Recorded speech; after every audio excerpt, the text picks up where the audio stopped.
A shooting in Trenton that left 22 injured on Sunday may have been prevented if one of the suspects wasn't granted an early prison release for murder and an additional sentence for racketeering during his incarceration. Governor Phil Murphy just signed into legislation some of the strictest gun laws in the country and called for gun control laws at the federal level in the aftermath of the shooting.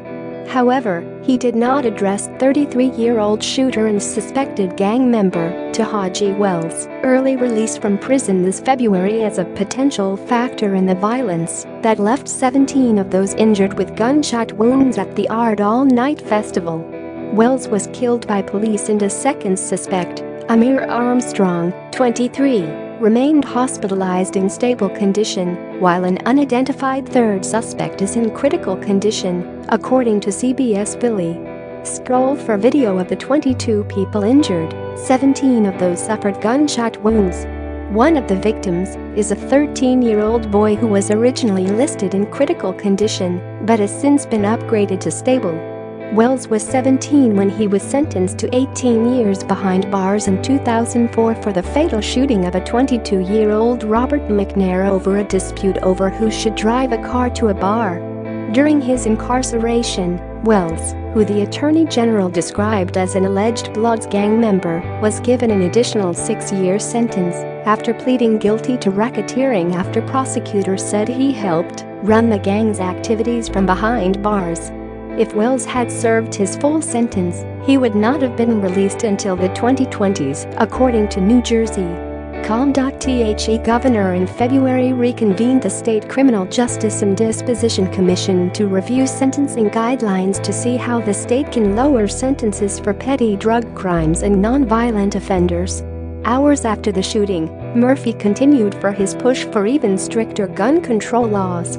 At Galilee Baptist Church in Trenton, Murphy continued his push for more gun control legislation at the federal level.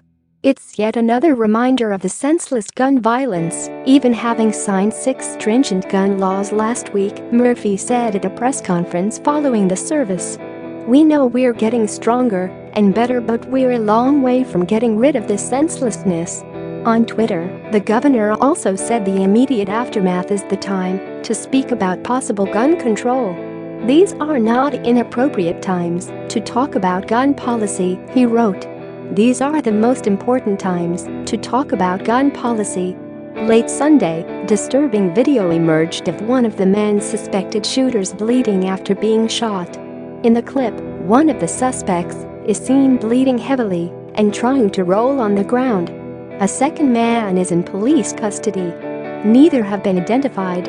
The shooting did not appear to be a targeted event, but rather a dispute that eventually led to an exchange of gunfire with police. Edward Forchian, 55, told DailyMail.com that he was handing out flyers at the event when he heard an argument going on inside the building.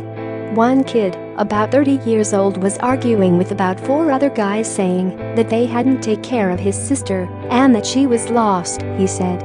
"I don't know if that meant she was using a drug addict, but he was saying that he was away. I assume he meant in jail. But he kept saying, 'We're family, you take care of family.'" Officials have not confirmed if this is the same argument that led to the shooting. The event began Saturday afternoon in the historic Roebling Wire Works building on South Clinton Avenue and was scheduled to continue through the night, ending on Sunday afternoon. It typically draws thousands of people. Share this article. Share Forchian said he was by the back door of the building where the event was being held when he heard 10 shots ring out. About 20 to 30 feet away were police officers and they ran towards the door, and then 6 more shots rang out, which I think was police firing back, he said. A spokeswoman for St. Francis Medical Center in Trenton said 10 victims were being treated there for minor injuries. She said they were both men and women, ranging in age from 17 to 48, and are in various stages of being released. Angelo Nicolo told Philadelphia 6 ABC station that he and his brother were at the event when they heard loud popping sounds. He said people started running down the street. "I saw 2 police officers escort a guy that got shot in the leg. They bandaged him up and whisked him away," Nicolo said. At a press conference on Sunday morning, officials said there are as many as 1,000 people in the immediate area of the shooting. According to authorities, multiple individuals opened fire in the venue. Multiple weapons were recovered from the scene. Forchian said he was by the back door of the building, where the event was being held, when he heard 10 shots ring out. About 20 to 30 feet away were police officers, and they ran towards the door, and then 6 more shots rang out, which I think was police firing back, he said.